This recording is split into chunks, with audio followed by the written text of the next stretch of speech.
Royalty is agreement between two person. देखिए, agreement आप लोग कॉन्ट्रैक्ट लॉ में पढ़ चुके हैं। रॉयल्टी के बारे में इतना समझिए कि रॉयल्टी, जिसको हिंदी में अधिकार शुल्क खाते कहा जाता, वो दो व्यक्तियों के बीच एग्रीमेंट होता। It is related to transfer of special right. ये एक स्पेशल राइट को ट्रांसफर करने का एग्रीमेंट होता। It is a agreement in which a person gives the right to the another person और a person uses the right of the another person. ये एक ऐसा एग्रीमेंट होता है जिसमें एक पर्सन अपना स्पेशल राइट किसी दूसरे पर्सन को इस्तेमाल करने के लिए देता है, या हम ये कह सकते हैं कि एक पर्सन किसी दूसरे पर्सन से उसका स्पेशल राइट इस्तेमाल करने के लिए लेता है।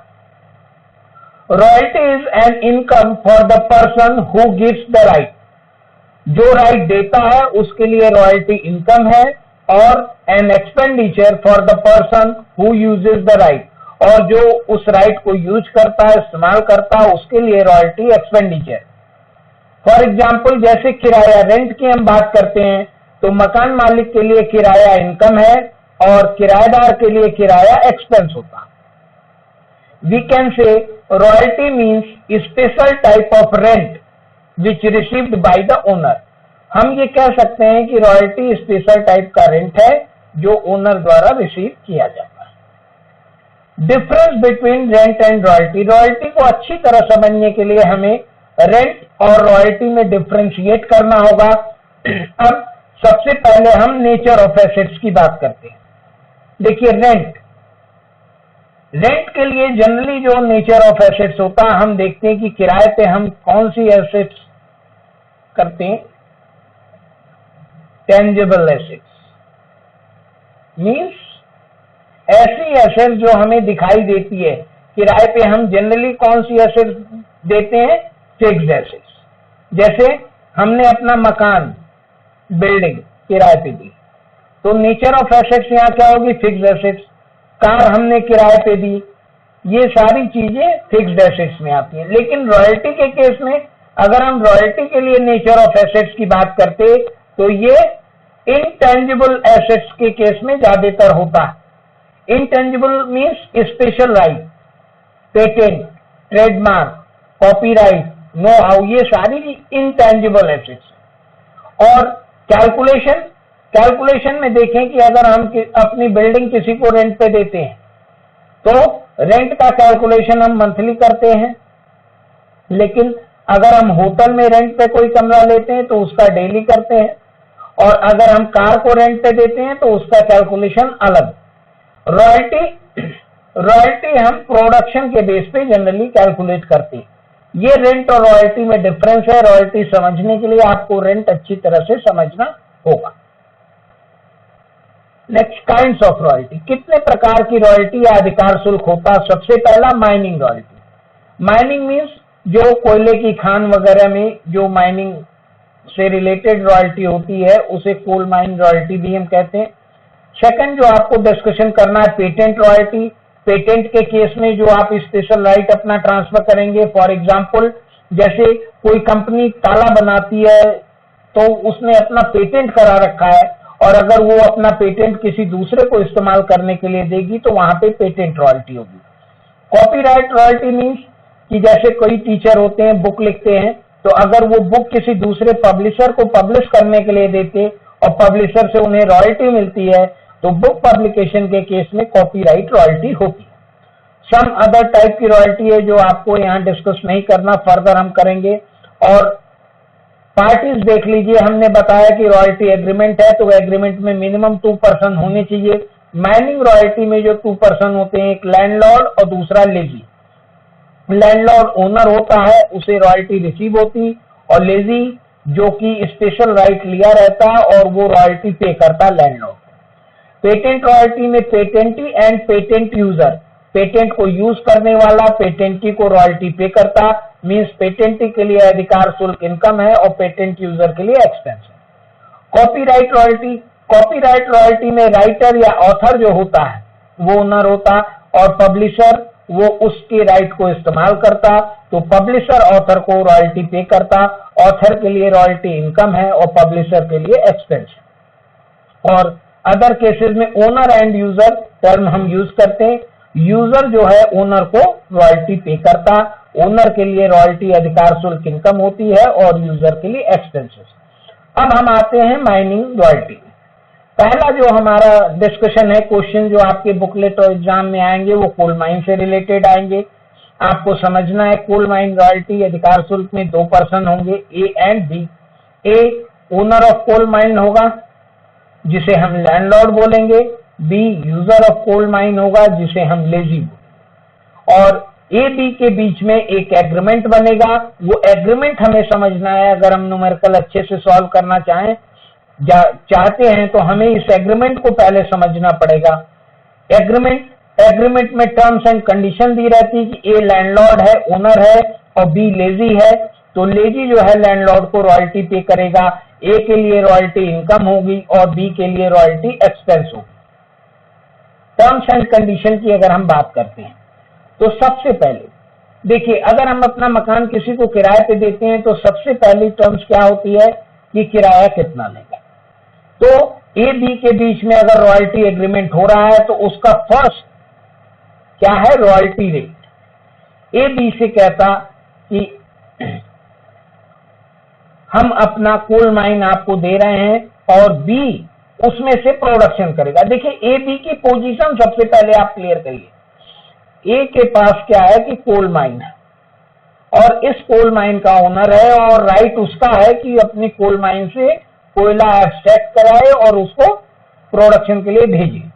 लेकिन बी एक कॉन्ट्रैक्टर है और बी के पास क्या है कि बी के पास मशीन है, जेसीबी है और इनके पास लेबर है। इनका यही काम है कि ये दूसरे से कोल माइन उनकी लीज पर लेके और प्रोडक्शन के हिसाब से इनको बी को ये रॉयल्टी पे करेंगे।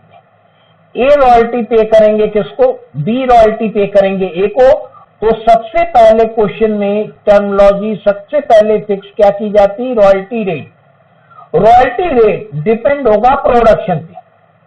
ये क्वेश्चन में आपको गिवन होगा कि प्रोडक्शन यानी आउटपुट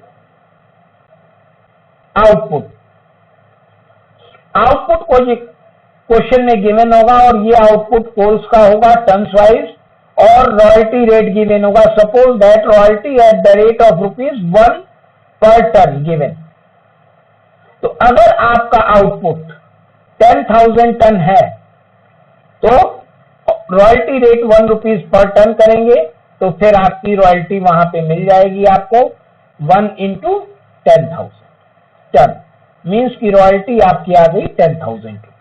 तो सबसे पहले किसी भी क्वेश्चन में आपको देखना है कि रॉयल्टी रेट क्या गिवन है और रॉयल्टी रेट से फिर उसके बाद तुरंत आप कैलकुलेट करेंगे royalty equal to output into royalty rate. अब यहां पे आपको ये ध्यान रखना है कि सपोज दैट क्वेश्चन में आउटपुट 10,000 गिवन है और रॉयल्टी रेट ₹1 है, तो मल्टीप्लाई करेंगे तो रॉयल्टी 10,000 का है। लेकिन आउटपुट 10,000 है और रॉयल्टी रेट 50 पैसा पर टन। तो 50 पैसा पर टन मीन्स कि आप प्रैक्टिकल में इसको 1/2 हम लिखते हैं तो 10,000 इंटू 1/2 करेंगे तो आपका 5,000 टन। अगर आउटपुट 8,000 गिवन है और रॉयल्टी रेट गिवन है 62.5 पैसा पर टन। तो देखिए ऐसा क्वेश्चन कभी कभी आता है जिसमें आपको मल्टीप्लिकेशन करने में प्रॉब्लम होगी। तो सबसे पहले ये जो आपका रॉयल्टी रेट दिया है आपको इसको फ्रैक्शन में चेंज करेंगे, मींस अपॉन 100। देखिए ये 1/2 कैसे आया, 50 पैसा दिया है तो हमने 50/100 कर दिया तो वो तो कैलकुलेट हो गया 1/2। लेकिन यहाँ 62 पॉइंट पैसा दिया है तो उसको इस तरह से करेंगे और फ्रैक्शन में इसको जब आप चेंज करेंगे तो ये आएगा 5/8 और ये आउटपुट आपका 8,000 है, उससे आप यहां मल्टीप्लाई करेंगे तो ये आपका 5,000 आ जाएगा। तो आपको जो भी रॉयल्टी रेट अगर ₹1, 2, 3, 4 है तो डायरेक्ट आप मल्टीप्लाई कर देंगे। लेकिन अगर पैसे में दिया है तो आपको उसको फ्रैक्शन में चेंज करके तब रॉयल्टी कैलकुलेट करना होगा। रॉयल्टी कैलकुलेट करने के बाद जो नेक्स्ट टर्म है वो मिनिमम रेंट। अब मिनिमम रेंट का कॉन्सेप्ट समझिए कि मिनिमम रेंट क्या है, क्यों फिक्स किया जाता। और फॉर शॉर्ट नोट्स के लिए हम आपको बता दें, मिनिमम रेंट को डेड रेंट भी कहते हैं, फिक्स रेंट भी कहते हैं। मिनिमम रेंट होता क्या? अब जैसा कि एग्रीमेंट में आपको मालूम है कि बी और ए के बीच में एग्रीमेंट हुआ, ए ओनर है, लैंडलॉर्ड है और बी लेजी है। बी को वर्क करना है, मीन्स कोल माइन में से कोयला या प्रोडक्शन किसको करना है, आउटपुट किसको करना है, बी को। अब ए के ही पैरेलल बी के पास बी ने सी से भी कुछ लिया हुआ है अपना, बी ने डी से भी कुछ लिया हुआ है और बी ने ए का भी ले लिया। बी ज्यादा ध्यान नहीं दे पा रहे हैं ए पे और ध्यान न दे पाने के कारण आउटपुट क्या हो रहा है, कम हो रहा है। तो बी के पास सी का भी है काम, डी का भी है, ए का भी है, लेकिन बी ए का कम ध्यान दे रहे हैं तो आउटपुट कम हो रहा है।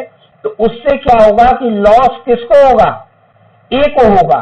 क्यों? क्योंकि रॉयल्टी तो फिक्स कर ली गई कि आउटपुट पे डिपेंड है और बी अगर काम ही कम करेंगे तो आउटपुट कम होगा, आउटपुट कम होगा तो ए को लॉस होगा।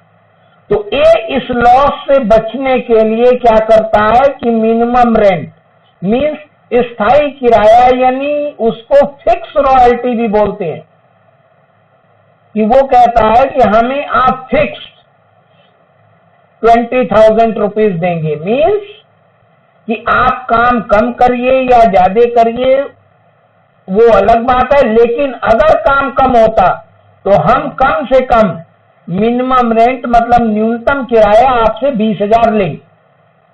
तो अब जैसे ही न्यूनतम किराया फिक्स होता है, दो चीजें और यहां आपको समझनी पड़ेंगी। पहला, शॉर्ट वर्किंग।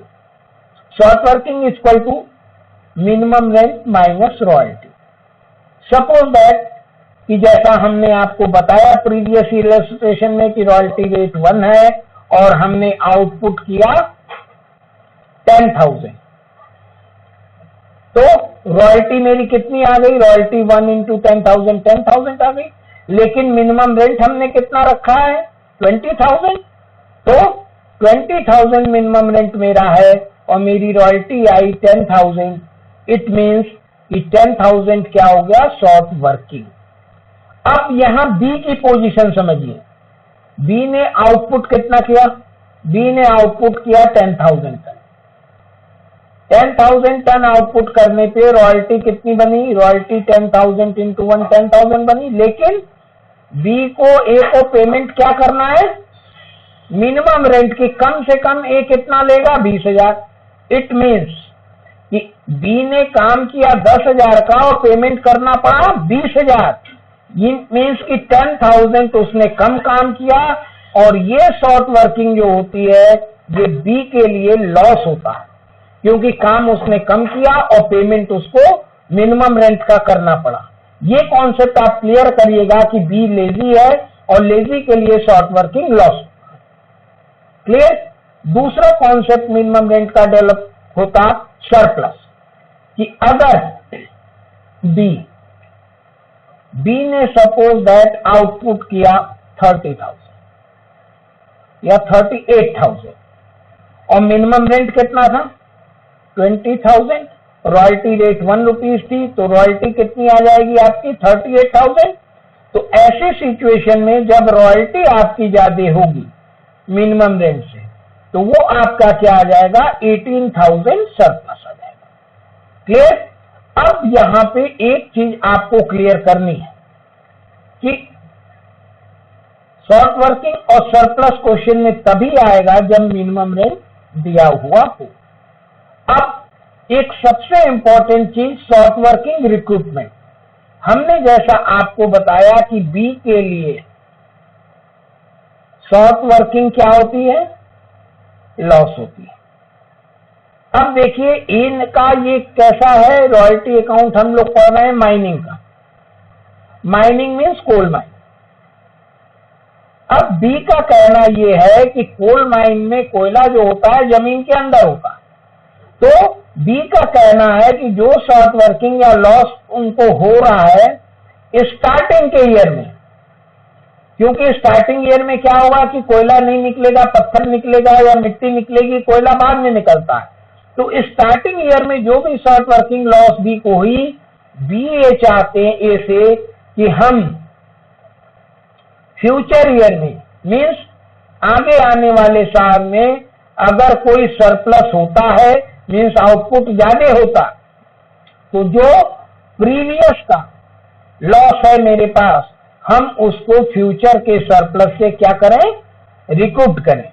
और सबसे इंपॉर्टेंट चीज इस टर्म में यही है एग्रीमेंट में कि जो भी शॉर्ट वर्किंग का लॉस लेजी को हुआ है वो फ्यूचर में शॉर्ट वर्किंग रिक्रूटमेंट की टर्म्स क्या है। अब टर्म्स एंड टर्मिनोलॉजी समझिए। A and B short working recruitment की टर्म्स क्वेश्चन में दी रहेगी और इसी टर्म्स के अकॉर्डिंग क्वेश्चन चेंज होगा। पहली terms in the first few year, first 3 year लिखा हो सकता, फर्स्ट 4 ईयर हो सकता, फर्स्ट 5 ईयर हो सकता, फर्स्ट 6 ईयर हो सकता, या दूसरी टर्म्स हो सकती in the next few years. इसमें ड्यूरिंग नेक्स्ट ईयर हो सकता, ड्यूरिंग नेक्स्ट 2 ईयर हो सकता, ड्यूरिंग नेक्स्ट 3 ईयर हो सकता, ड्यूरिंग नेक्स्ट 4 ईयर हो सकता। अब आपको क्वेश्चन पढ़ते समय एग्जाम का क्वेश्चन हो या आप कर रहे हैं, केवल आपको इस वर्डिंग पे ध्यान देना है। देखिए वही वर्डिंग मैंने हाईलाइट भी की है कि आपको ये देखना है कि टर्म में फर्स्ट वर्ड लगा है या नेक्स्ट, या कुछ स्पेशलाइज्ड क्वेश्चन होंगे जो आगे आएंगे तो हम लोग देखेंगे। फिलहाल के लिए आपको यही समझना है कि शॉर्ट वर्किंग रिक्रूटमेंट की जो टर्म्स दी होगी कि शॉर्ट वर्किंग को हम कैसे रिकूप करें, पूरा करें, वो फर्स्ट फ्यू ईयर्स भी हो सकती है और नेक्स्ट फ्यू ईयर्स भी हो सकती है। क्यों? क्योंकि जो भी शॉर्ट वर्किंग आप रिकूप्ड नहीं कर पाएंगे वो आपका लॉस होगा और अनरिकूप्ड शॉर्ट वर्किंग उसे कहेंगे और उसको हम तुरंत प्रॉफिट एंड लॉस अकाउंट में ट्रांसफर कर देते हैं।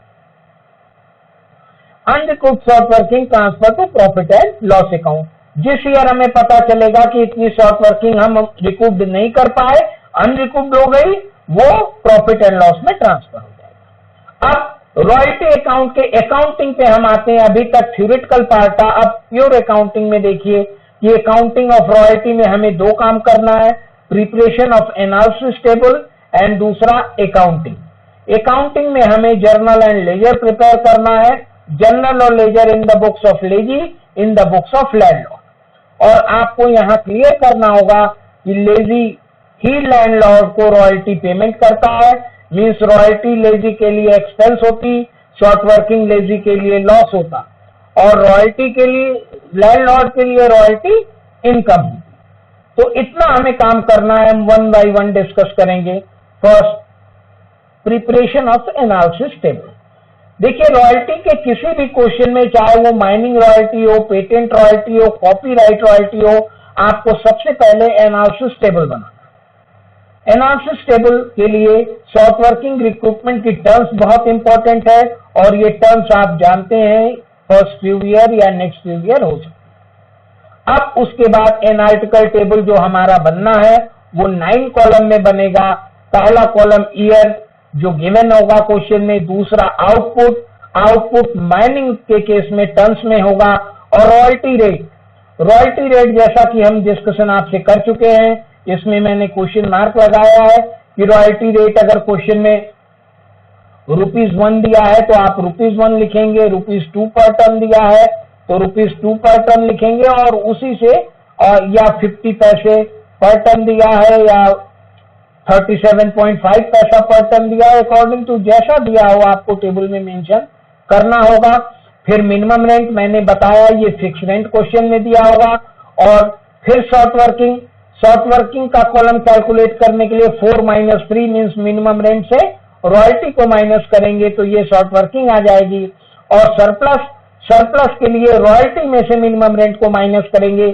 लेकिन क्वेश्चन करते समय एक चीज ध्यान दीजिएगा कि इन दोनों में से कोई एक ही आएगा, या सरप्लस होगा या शॉर्ट वर्किंग होगा। फिर उसके बाद शॉर्ट वर्किंग रिकूप आपको करना है, अनरिकूप्ड करना है, ये according to question, according to short working recruitment की टर्म्स। अब देखिए ईयर के कॉलम पे हम फोकस करते, ईयर आपका 1 2 3 4 5 या 1998 99 2000 2001 2 या 2015 16 17 89 what ever given in the question. Output ये गिवन होगा टर्म्स में, रॉयल्टी रेट ये कैलकुलेट एवरी ईयर, अलग अलग ईयर का आप कैलकुलेट करेंगे, आउटपुट को रॉयल्टी रेट से मल्टीप्लाई कर देंगे, ये कॉलम आ जाएगा।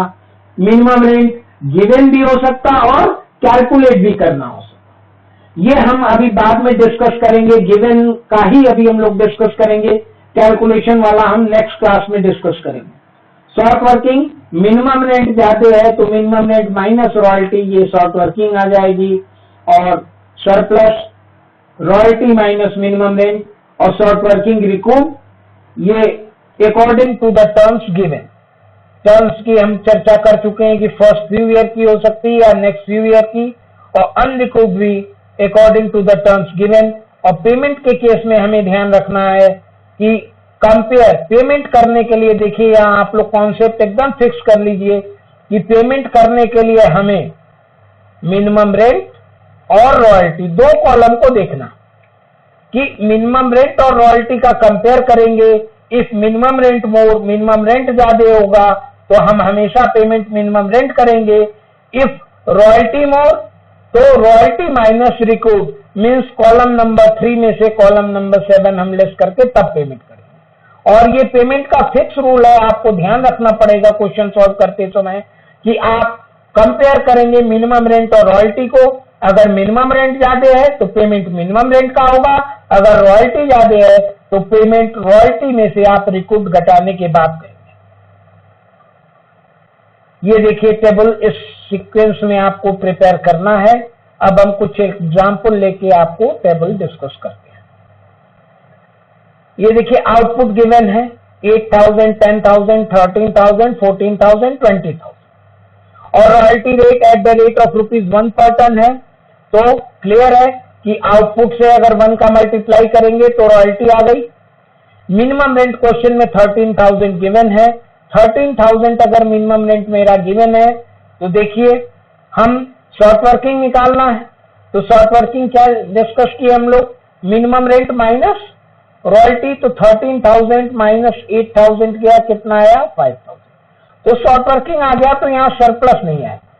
Next year minimum rent minus royalty और यहाँ भी सरप्लस नहीं आएगा।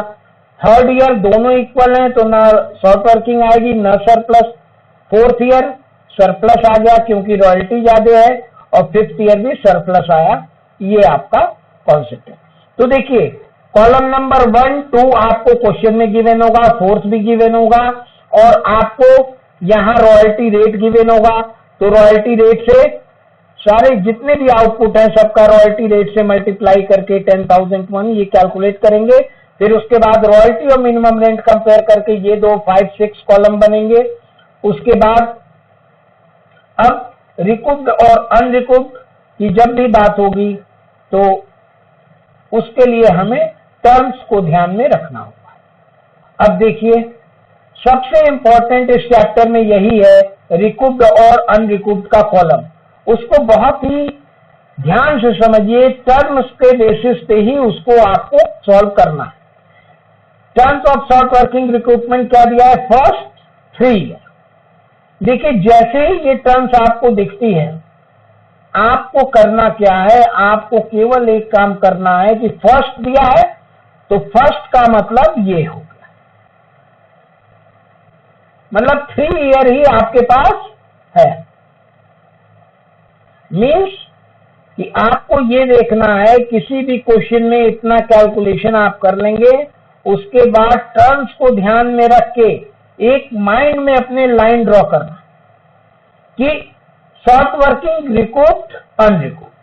अब रिकूप्ड करने के लिए आप 2 चीजें हमेशा अपने ध्यान में रखेंगे कि रिकूप्ड करने के लिए आप ईयर वाइज स्टडी करेंगे, और करंट ईयर में आपके पास क्या होना चाहिए, सरप्लस, और प्रीवियस ईयर में कुछ आपके पास शॉर्ट वर्किंग होगी, तभी आप रिकूप्ड कर पाएंगे, अदरवाइज नहीं। देखिए फर्स्ट ईयर में हम आते हैं, ये मेरे पास शॉर्ट वर्किंग थी, यहां कुछ भी पेमेंट रिकूव्ड नहीं होगा। नेक्स्ट ईयर भी मेरे पास सरप्लस नहीं है तो कुछ भी रिकूव नहीं होगा। थर्ड ईयर भी मेरे पास सरप्लस नहीं है तो कुछ भी रिकूव्ड नहीं होगा। देखिए रिकूव करने के लिए हमें क्या चाहिए, करंट ईयर में क्या होना चाहिए, सरप्लस, और प्रीवियस ईयर में शॉर्ट वर्किंग। देखिए यहां है करंट ईयर में सरप्लस नहीं है, प्रीवियस ईयर में शॉर्ट वर्किंग है। जब तक ये दोनों बातें नहीं होंगी हम रिकूव नहीं कर पाएंगे। और टर्म मेरी क्या थी, फर्स्ट 3 ईयर, ये मेरे पास लॉस हो गया, ये लॉस हो गया, लेकिन हम पहले 3 साल में पूरा कर सकते थे, लेकिन कोई भी सरप्लस पहले 3 साल में नहीं हुआ तो हम पूरा नहीं कर पाए। तो ये जो पूरा 8000 है 5 और 3, ये अनरिकूव्ड के कॉलम में चला जाएगा और बाकी सारे कॉलम में आप डैश कर दीजिएगा। और पेमेंट के लिए हमने आपको क्या बताया, ये देखिए मिनिमम रेंट रॉयल्टी में मिनिमम रेंट, इन दोनों का आप कंपेयर करिए, दोनों में क्या ज्यादा है, मिनिमम रेंट ज्यादा है, मिनिमम रेंट ज्यादा है तो मिनिमम रेंट का पेमेंट होगा। सेकंड केस में इन दोनों में क्या ज्यादा है, इन दोनों में मिनिमम रेंट ज्यादा है तो मिनिमम रेंट का पेमेंट होगा। थर्ड केस में इन दोनों में क्या ज्यादा है, दोनों बराबर है तो दोनों में से किसी का भी पेमेंट कर दीजिए, बात वही है। थर्ड केस में क्या ज्यादा है, देखिए थर्ड केस में मेरे पास रॉयल्टी ज्यादा है, रॉयल्टी ज्यादा होने पे हम रिक्रूटमेंट को माइनस करते हैं, लेकिन रिकूप यहाँ पे कुछ भी नहीं है तो पेमेंट मेरा 14000 पूरा होगा।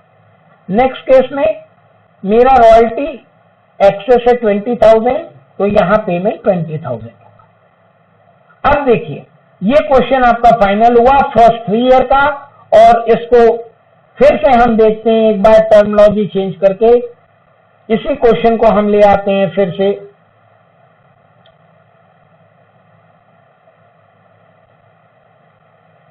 फर्स्ट 4 ईयर, देखिए इतना हम कर चुके थे। अब पिछली टर्म मेरी क्या थी, फर्स्ट 3 ईयर, अब टर्म्स क्या हो गई, फर्स्ट 4 ईयर। मींस हम यहां तक अपना माइंड मेकअप करेंगे कि कोई भी जो शॉर्ट वर्किंग हुई हो हम उसको रिकूप कहां तक कर सकते हैं, 4 ईयर तक, और वो भी फर्स्ट।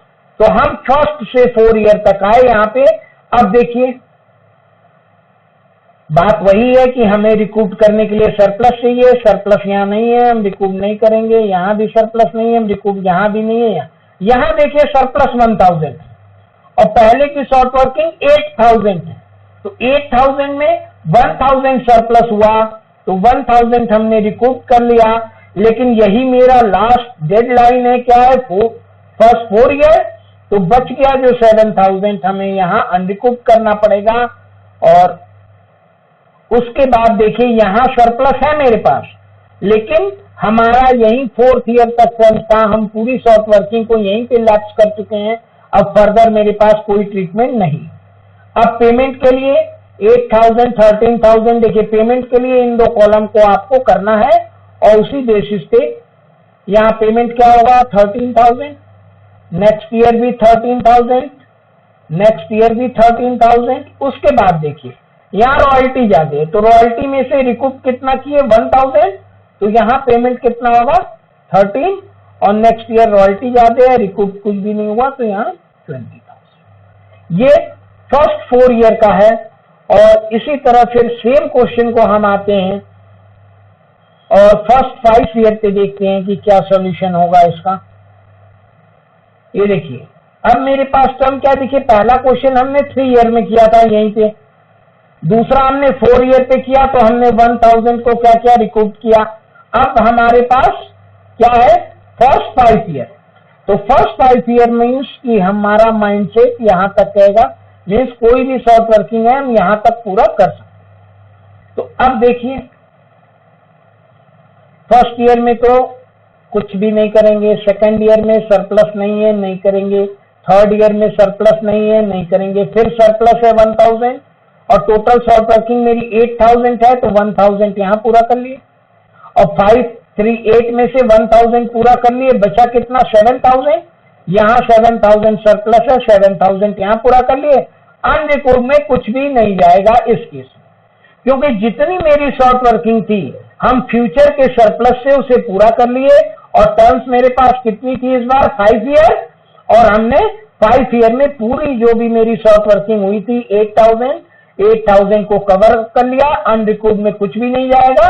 और पेमेंट देखिए यहाँ 13,000, यहाँ भी 13,000 क्योंकि मिनिमम रेंट ज्यादा है, यहाँ रॉयल्टी मिनिमम रेंट बराबर है, यहाँ रॉयल्टी ज्यादा है तो रिकूप को माइनस करके यहाँ भी पेमेंट 13,000 और यहाँ 20,000 और रिकूप 7,000 माइनस करके यहाँ भी 13,000।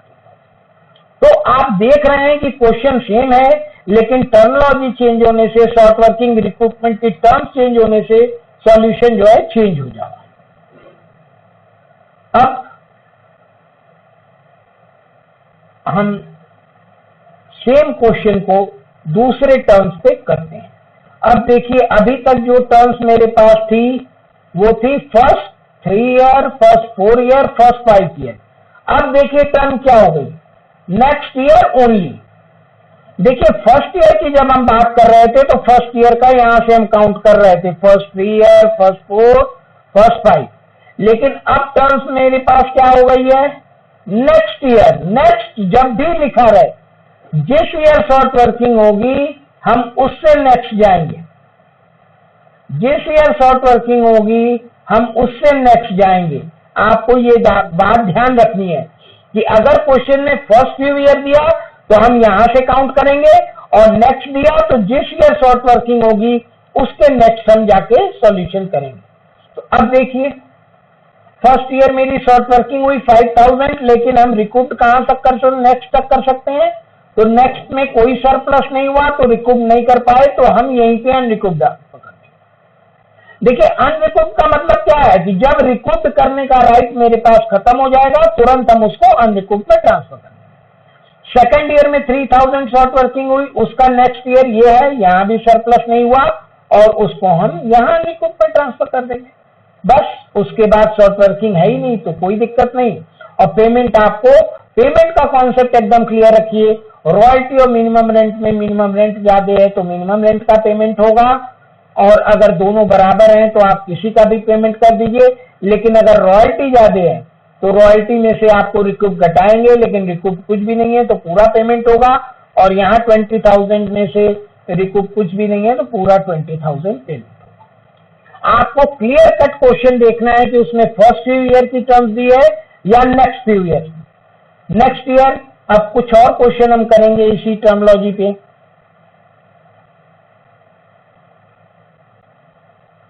इसमें देखिए नेक्स्ट 2 ईयर। अभी पिछला क्वेश्चन जो हमने किया नेक्स्ट ईयर था और यहां नेक्स्ट 2 ईयर। देखिए नेक्स्ट 2 ईयर का कॉन्सेप्ट कैसे चलेगा कि जिस ईयर शॉर्ट वर्किंग हुई वहां से 1, 2 मीन्स यहां तक पूरा कर सकते, और ये 3,000 हुई तो वहां से ये, मतलब नेक्स्ट 2 में आपको देखना है कि जिस ईयर शॉर्ट वर्किंग होगी उसका 1, 2 जाएंगे और उसका भी 1, 2 जाएंगे। तो अब देखिए इसको अगर हम देखते हैं फर्स्ट ईयर 5,000 को, तो नेक्स्ट ईयर सरप्लस नहीं था पूरा नहीं किए, नेक्स्ट ईयर सरप्लस नहीं था पूरा नहीं किए, और 5,000 अनरिकूप में ट्रांसफर है। और अनरिकूप में ट्रांसफर हम तभी करेंगे जब मेरी शॉर्ट वर्किंग रिक्रूटमेंट की टर्म जो होगी वो लैप्स हो जाएगी। फिर देखिए सेकंड ईयर जो 3,000 था उसका नेक्स्ट ईयर कुछ पूरा नहीं हुआ, और उसके नेक्स्ट 2 ईयर यहां कितना पूरा हुआ 1,000, टोटल 3 में से 1 पूरा हुआ तो अनरिकूप कितना ट्रांसफर करेंगे 2,000। और पेमेंट का कॉन्सेप्ट वही है, रॉयल्टी और मिनिमम रेंट से कंपैरिजन करिए। मिनिमम रेंट ज्यादा है तो minimum rent, royalty minimum rent equal है तो कुछ भी करिए। और यहाँ देखिए रॉयल्टी ज्यादा है तो उसमें से रिकूप लेस करने के बाद पेमेंट होगा, और यहाँ 20,000 रॉयल्टी है, रिकूप कुछ भी नहीं है तो हम पूरा पेमेंट 20,000। अब ये नेक्स्ट 2 ईयर की टर्म थी। अब इसी क्वेश्चन को हम वापस आते हैं, फिर से थर्ड टर्मिनोलॉजी में देखते हैं। Next 3 year.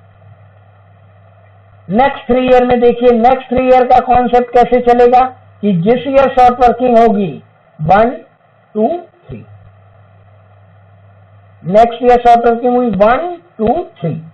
आपको ये ध्यान रखना है कि फर्स्ट फ्यू ईयर है या नेक्स्ट है, तो जिस ईयर शॉर्ट वर्किंग होगी नेक्स्ट 3 ईयर वहां से काउंट करेंगे, और सेकंड ईयर का 3 ईयर यहां तक होगा। तो अब देखिए 5000 नेक्स्ट ईयर सरप्लस नहीं है, रिकूप नहीं कर पाएंगे, फिर सरप्लस नहीं है, रिकूप नहीं किए, फिर 1000 सरप्लस हुआ तो 1000 हमने रिकूप किया, 3000 में से 1000 रिकूप हुआ तो अनरिकूप्ड कितना गया 2000, और सॉरी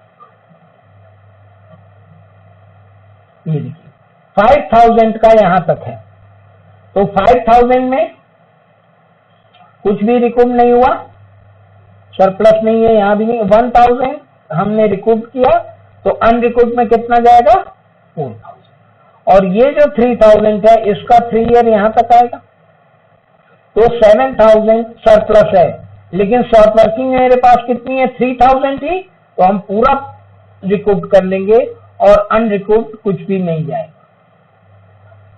क्लियर? और पेमेंट अगर करना है तो पेमेंट का कॉन्सेप्ट वही है, मिनिमम रेंट और रॉयल्टी हम देखेंगे, मिनिमम रेंट ज्यादा है तो मिनिमम रेंट, दोनों बराबर है तो कुछ भी करिए, और यहाँ रॉयल्टी ज्यादा है तो उसमें से रिकूप आप लेस करके तब पेमेंट करेंगे, और यहाँ भी रॉयल्टी ज्यादा है तो रिकूप आप लेस करके तब यहाँ पेमेंट करेंगे, सॉरी 17,000। ये आपका क्वेश्चन है, और ये आप देख लीजिए कि आपको कैसे करना है और उसी हिसाब से आपको करना पड़ेगा। और ये जरा सा इसको हम ठीक कर दें, ये 20,000 में से 3,000 गया, यहाँ पेमेंट आपका 17,000 है। इस तरह से आपको टेबल का कॉन्सेप्ट डेवलप करना है। ये तो सिंपल कॉन्सेप्ट बिल्डिंग के लिए हमने आपको बताया, और फर्दर क्वेश्चन हम टेबल का कल डिस्कस करेंगे। और आगे जर्नल एंट्री पे हम आते हैं कि रॉयल्टी में जर्नल एंट्री आपको इन द बुक्स ऑफ लेजी में कैसे करेंगे। देखिए जनरली बुक्स वगैरह में या कहीं भी दिया है कि 3 केस आपको मिलेंगे, मिनिमम रेंट और रॉयल्टी इक्वल होगी, सेकंड मिनिमम रेंट ज्यादा होगी रॉयल्टी से, और थर्ड मिनिमम रेंट कम होगा रॉयल्टी से। मींस पहले सिचुएशन में no short working no surplus, दूसरे सिचुएशन में शॉर्ट वर्किंग होगी, और तीसरा सरप्लस। मींस जनरल एंट्री का जो बेस है वो इसी पे डिपेंड करता कि तीनों में से टेबल में कौन सी केस है, और हर ईयर की अलग अलग एंट्री आपको करनी है। ये पहला case when minimum rent equal to royalty means no short working no surplus. तो इसमें पहले एंट्री आप करेंगे royalty to landlord, royalty account को डेबिट करेंगे, लैंडलॉर्ड को क्रेडिट, और जनरल का फार्मूला यहां लगेगा नरेशन बीइंग रॉयल्टी ड्यू। दूसरी एंट्री लैंडलॉर्ड टू बैंक, और तीसरी एंट्री पीएल टू रॉयल्टी। अब आपको यहां ये समझना है कि रॉयल्टी अकाउंट डेबिट हमेशा रॉयल्टी से होगा, और टू बैंक में आप पेमेंट का कॉलम ले जाएंगे, जो लास्ट कॉलम था 9 नंबर, और रॉयल्टी 3rd नंबर कॉलम था, और पीएल में जो रॉयल्टी क्रेडिट होगी, जो यहाँ रॉयल्टी डेबिट हुई है वही यहाँ क्रेडिट हो जाएगी, क्योंकि हमने आपको बताया कि लेजी की बुक में हम कर रहे हैं, लेजी के लिए रॉयल्टी एक्सपेंस है तो डेबिट हुई, और सारे एक्सपेंस को at the end of accounting year profit and loss में ट्रांसफर कर देते हैं। अब तीसरी चीज आपको ध्यान रखना है कि जो लैंडलॉर्ड यहाँ क्रेडिट होगा वही अमाउंट यहाँ लैंडलॉर्ड का डेबिट आपको करना है। ये 3 एंट्री आपको ध्यान रखना है, व्हेन मिनिमम रेंट और रॉयल्टी दोनों इक्वल हो, means no short working no surplus. Second minimum rent ज्यादा हो रॉयल्टी से तो शॉर्ट वर्किंग की केस में ये एंट्री होगी, मीन्स आपको मालूम है कि लेजी के लिए शॉर्ट वर्किंग भी लॉस होता तो वो डेबिट हो जाएगा, और इन दोनों को ऐड करके आप यहाँ लिखेंगे लैंडलॉर्ड में, और जितना लैंडलॉर्ड को क्रेडिट करेंगे उतना ही यहाँ डेबिट करेंगे, और बाकी एंट्री एज इट इज है। मीन्स कि अगर शॉर्ट वर्किंग होती है तो पहले एंट्री में आपका एक्सटेंशन ये आ जाएगा शॉर्ट वर्किंग डेबिट, और बाकी एंट्री एज इट इज रहेगी। और third when minimum rent less than royalty, यानी सरप्लस के केस में, सरप्लस अगर होता है और आप कुछ रिकूप करते हैं तो शॉर्ट वर्किंग को क्रेडिट करेंगे, और third entry PL to royalty as it is होगी। ये 3 केस है, तीनों में ये एंट्री होगी, और एक एंट्री आपको एक्स्ट्रा करनी पड़ेगी when unrecouped short working transfer to PL. ये एंट्री केवल उसी साल होगी जिस साल शॉर्ट वर्किंग आप पीएल में ट्रांसफर करेंगे। अब हम आपको एक मेथड बता रहे हैं, सिंपल मेथड जर्नल एंट्री करने का, वो आप देखिए। आपको हर साल यही एंट्री करनी है, royalty to landlord, landlord to bank, PL to royalty. Means आपको हर साल entry number 1, entry number 2, entry number 3 करनी है, चाहे कुछ भी है।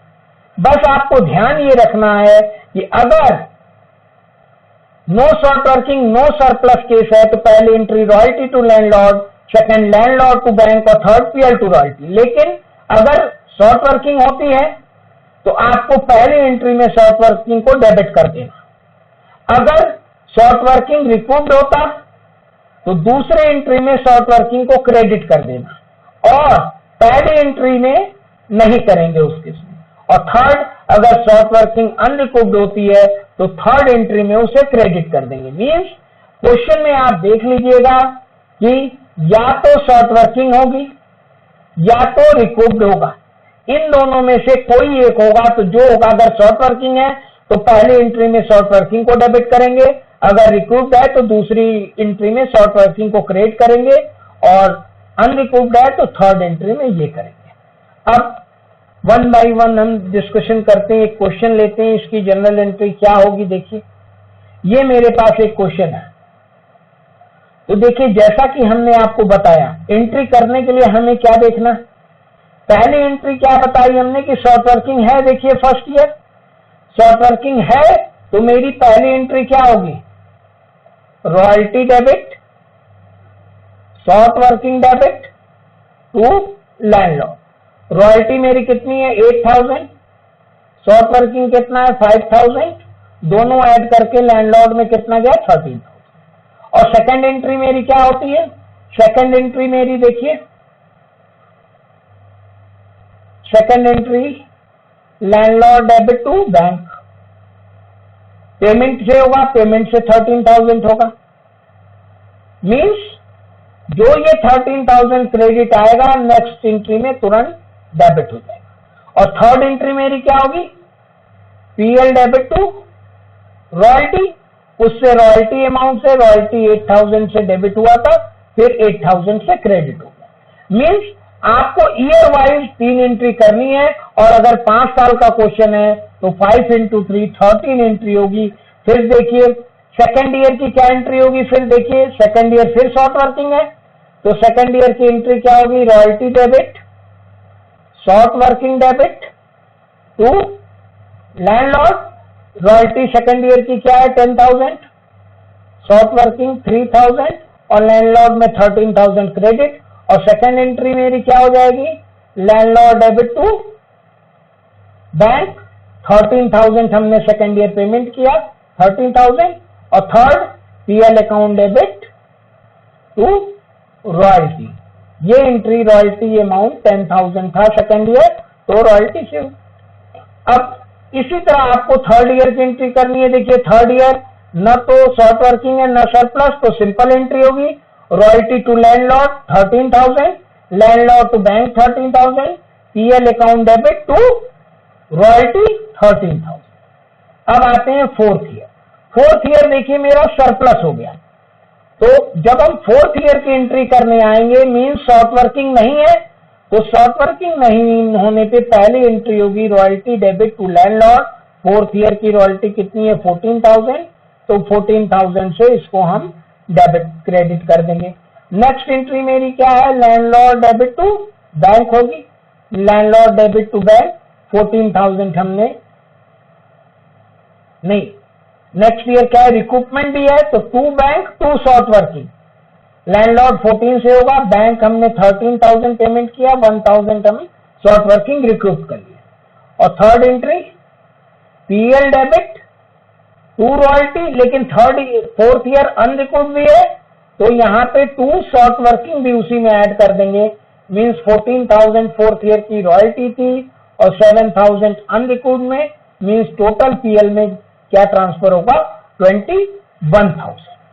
ये आपको देखना पड़ेगा कि अगर शॉर्ट वर्किंग रिकूपमेंट है तो सेकंड एंट्री के क्रेडिट में करेंगे, और शॉर्ट वर्किंग अनरिकूप्ड है तो पीएल में उसको भी ट्रांसफर करेंगे।